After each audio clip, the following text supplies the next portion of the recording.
Hi, I'm Marisa, and welcome to the Views on the News. In this special program, we are looking at gun control.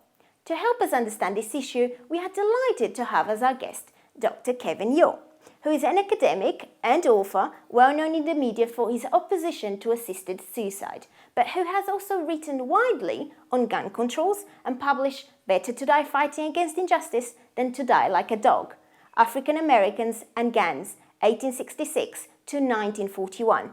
Kevin is also a senior lecturer in history and American studies at the University of Sunderland. So welcome, Kevin. To start with, I'd like to pose my own question. Kevin, if you talk about owning guns in the UK, people freak out. But in the USA, Canada or Switzerland, there are strong views in favour of gun ownership. Do these countries have a greater sense of individual freedom? Secondly, Kevin, you have argued in support of the Second Amendment in the USA. Can you say why you think that is important? And if you think it's an approach we should have in Britain? Hi Marissa, thank you so much for inviting me. I'm very, very pleased to be here. On your first question, I'm not sure that they do have a stronger sense of freedom in other countries particularly. Though in the United States you could argue that this is true. Their constitution is based on freedom and they have a tradition of freedom and equality that other countries may not. It's mostly about familiarity. I can only speak for Canada because that's where I grew up.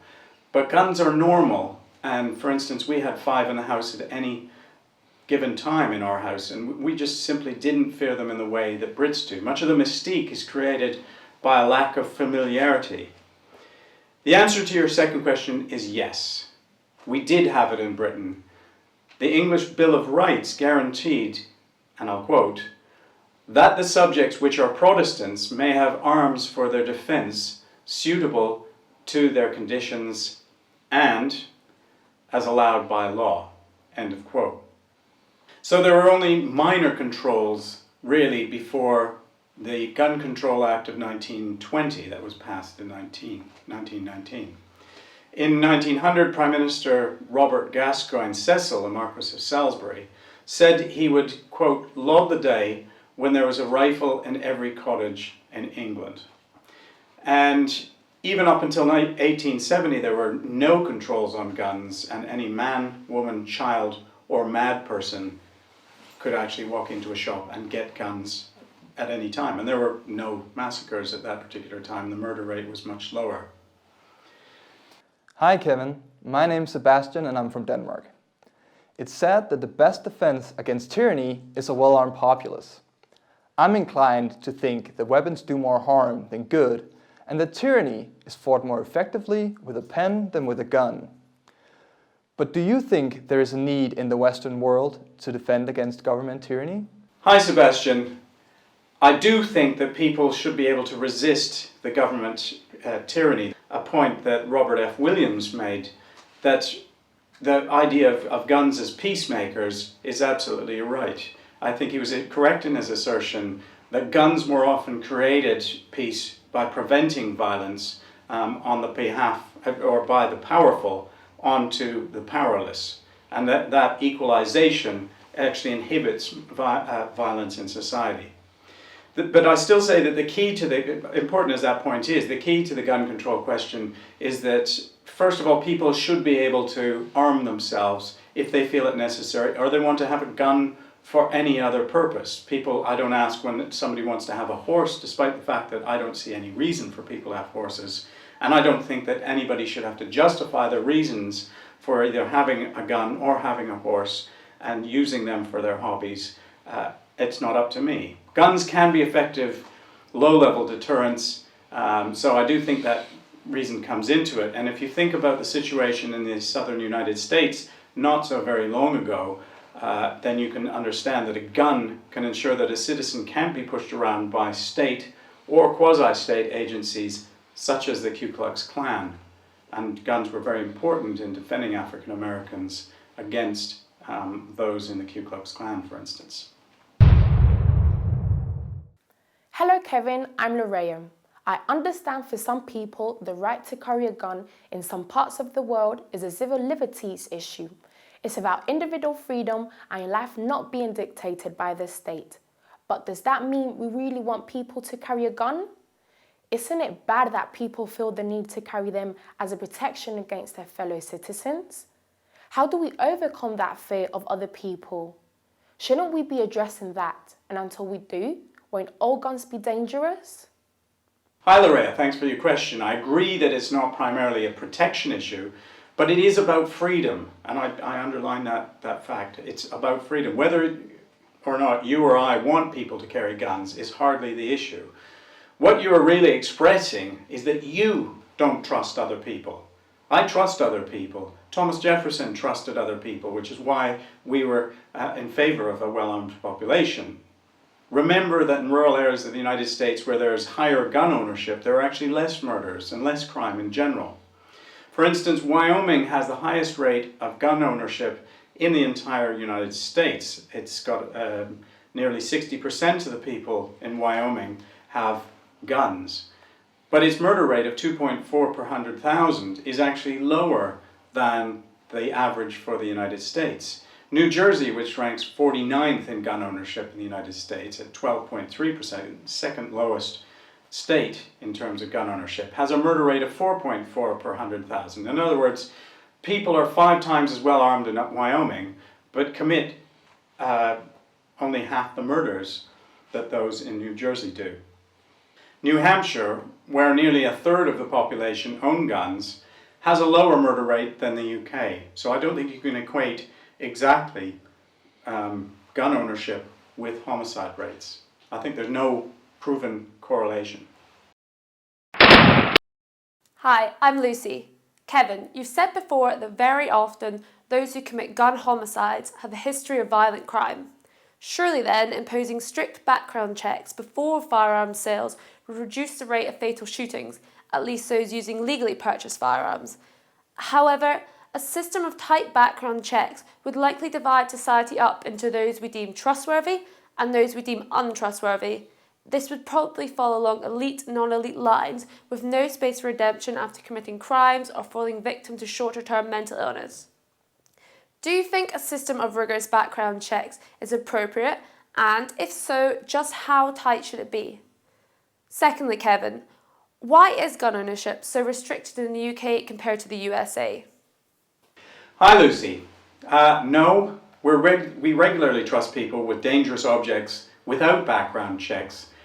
You probably have razors, for instance, in your bathroom, and I don't think anybody should have to check whether you can use these. Why should guns be any different than other ordinary household items? There are an estimated 250 million guns in the United States, of which less than 1/10 of 1% are used in a homicide, and a similar amount are used in any kind of crimes. Mass shootings are incredibly rare. It's simply prejudice against an inanimate object, and then actually more importantly, against the people who might possess them. And that's what creates this whole background checks issue.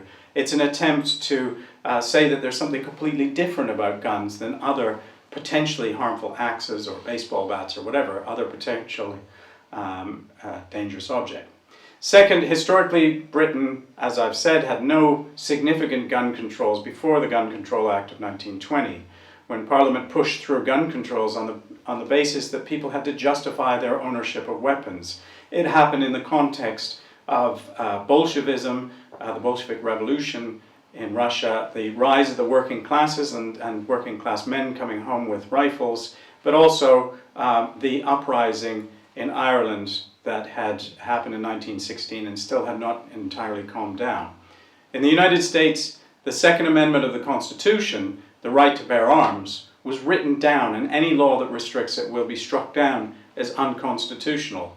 So therefore, you will not get a law. At least it's set in law in the United States, whereas it isn't in Britain and many other countries. Hi, I'm Mariah. Firstly, Kevin, you have written extensively in opposition to assisted suicides and the importance of human life. How do you square this with supporting gun ownership? Secondly, the US has a gun-saturated culture perpetuated by Hollywood, global corporations, and an aggressive foreign policy. I believe that this cannot be separated from the way society behaves. Many ordinary American citizens are fearful not only of foreign enemies abroad, but also fellow Americans, and condone the use of violence to solve issues both internationally and domestically. This was demonstrated by the shooting of Trayvon Martin. Do you not think that restricting the use of guns, and going further by restricting the marketing of guns, for example, will go some way to help stop the normalisation of violence within US society? Hello to you, Mariah. You're making several assumptions here, and these have been made in some of the previous questions as well. First, why is valuing human life incompatible with valuing freedom? I don't understand the connection that you're making. You might say that the freedom to drive a car is far more threatening to human life. Cars can be said to be 3 times as likely to kill people, and in fact, more times. They kill 3 times as many people and are much, much more likely to kill people. And we don't do background checks for mental illness in relation to owning a car. I don't accept your premise. So second, what are you talking about with a gun-saturated culture? I mean, that's ridiculous. This might be the result of watching too many movies about the United States or reading anti-American articles in The Guardian. There is no gun-saturated culture in the United States that I know of. I mean, you've just made this up as far as I can see. Instead, there's a culture of freedom, particularly from patronizing attitudes that you were expressing, to be absolutely frank. Sorry to be so mean to you. Hello, Kevin. I'm Juan. I come from a country with strict restrictions on gun use, and I do believe that gun control is necessary. The news in 2012 that 2 Chinese postgraduates in USC died because of shooting aroused much fear both in America and China. Cultural differences have led to different policies on gun control. But what is common for people worldwide is the value of life. So, Kevin, how can you balance respect for human beings' right to life with the right to own guns? Hi, Juan. Why is the respect for the value of human life not compatible with the ownership of firearms? As I have demonstrated, ownership of firearms is not correlated to homicide rate. The most important element of the question is freedom. And I must admit, if I were in China, I would ask whether respect for freedom was compatible with, for instance, what the government does with the patronizing controls on accessing the internet. Or I would question some of the various different controls that the Chinese government imposes on its own citizens. I think freedom is the question that we really need to address here, and it's something that I really underline in relation to gun ownership. And if respect for life is important to you, why not campaign against capital punishment, which of course China still has, but I also do in relation to the United States. That's the real question of respect for human life. It doesn't have to do with this inanimate object, an inanimate object that doesn't magically kill people. Hi Kevin, my name's Shai. Much of the gun control debate centres around stats, namely the link between gun ownership rates and gun-related deaths. But there's also a question about how much the culture of a country comes into play. Neighbouring nations, Canada and America, both have a pioneer history as well as high rates and strong support for gun ownership, yet vastly different incidences of firearm deaths. Filmmaker Michael Moore has argued that America's violent culture and fear-mongering, largely perpetuated by their media, is responsible. Do you agree? Considering all the aspects of UK culture, if gun laws were loosened, whose footsteps would we follow? America or Canada's? How are you doing, Shai? To explain the differences between Canada and the United States, Canada where I'm from, but I have lived in the United States, we need to look at where gun homicides take place. Over half of the estimated 10,000 gun homicides per year are committed both by and against young black males in urban areas. Canada simply doesn't have those sort of urban areas, and it doesn't have the ghettos whereby often the gun crime is committed. As I've illustrated in an earlier question, in Wyoming, where there's 60% of the people own weapons, there's a much lower murder rate than in the inner cities. But even then, there's no such thing as a gun culture any more than there is a horse culture in this country, in the UK, or various different other cultures. This is something that's made up. And looked at statistically, the United States is not a particularly violent place. You are fetishizing guns and giving them magic powers to corrupt a population that they simply don't have. Hello, Kevin. I'm Patricia. In Spain today is bad. People are losing their jobs and homes and live in a desperate situation.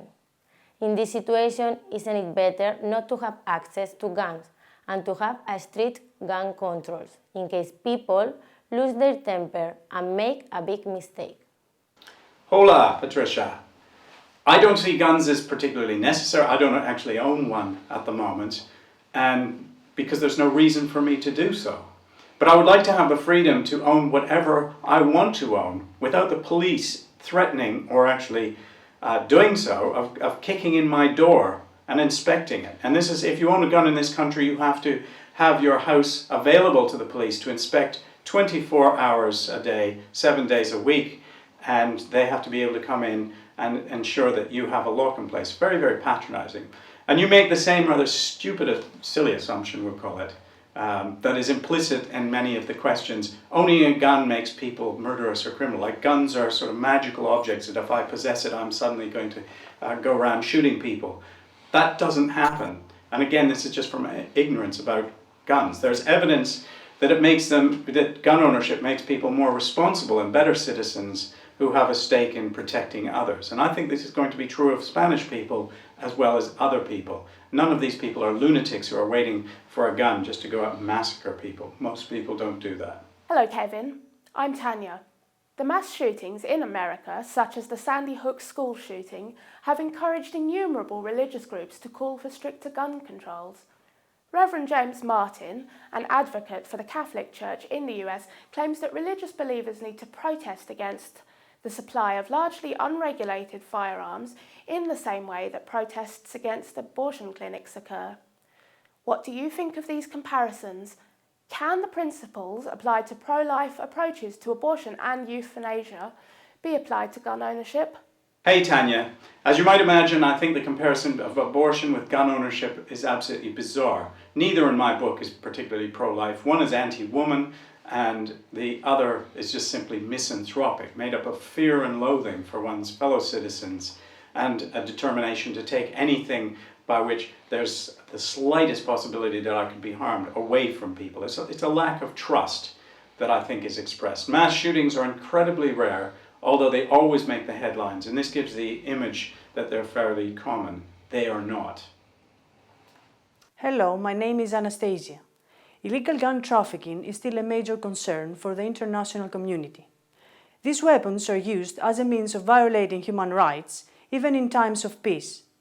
According to your knowledge and opinion, what is the major factor that prevents the United Nations from finding a solution against the illegal gun trade? Is it only the economic profit of the few against the welfare of the rest, or is it something else? Nice to see you, Anastasia. Who is this international community? It always annoys me because nobody asked me to be in the international community. Who the hell are they? Is it me or you? Have they been democratically elected? Who are these people that are dictating in the name of the international community? It's not true that the economic profit of the few is driving this, but it's much more the opinions of the elite, which you have very ably expressed there, against the mass of people. And I think that's the most important aspect. Hi Kevin, I'm Alex. In my opinion, easier access to guns equates to more gun crime. There has been lots of gun crime in America involving mass shootings in public places, such as schools and cinemas. In the UK, we have some of the tightest gun controls in the world, and we still saw the mass killing by Derek Bird, who shot dead 12 people in Cumbria.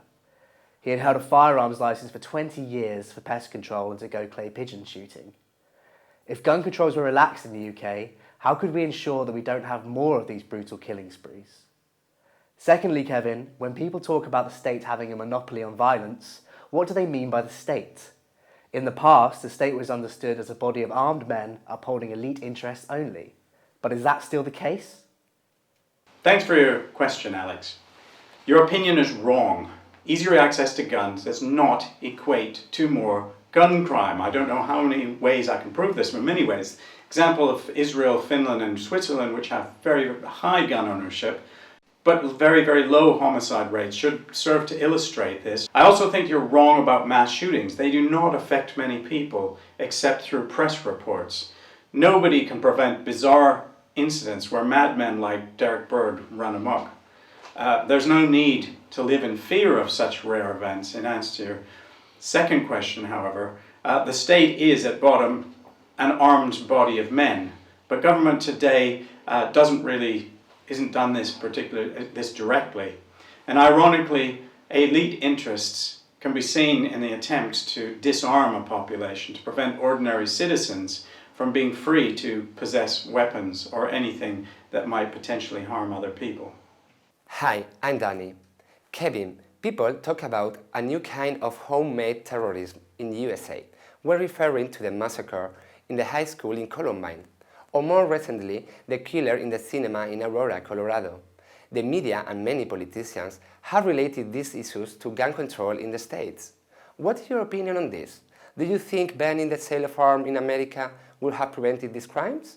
Hey Daniel, if this is terrorism, it's entirely mindless, random, but also, worth remembering, incredibly rare. It's not worth us fearing. It's not worth us worrying about. Would banning the sale of weapons prevent these incidents?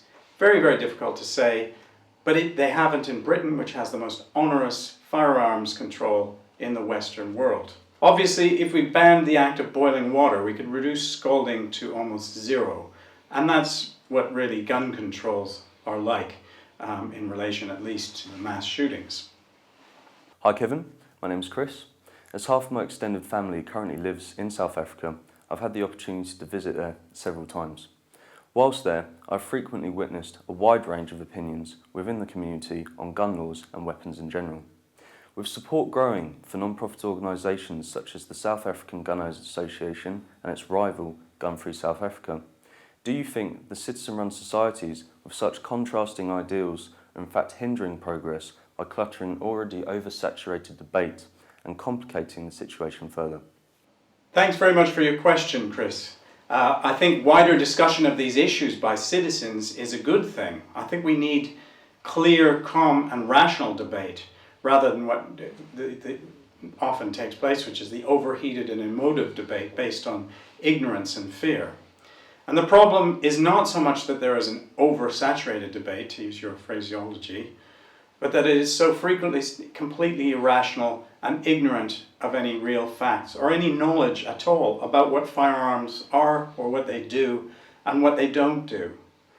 As been demonstrated by many of the questions posed today, which seem to imagine that firearms are these magical things that make people into murderers as soon as you put them in their hands, there's a lot of misinformation about guns, but also about the whole concept of citizenship that really needs to be addressed. What are citizens free to do and what are citizens not free to do? I think the path of gun control, it can be very, very dangerous.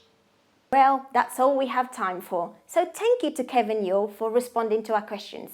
We look forward to your comments on this issue, and if you'd like to take part in a Views on the News, please email us.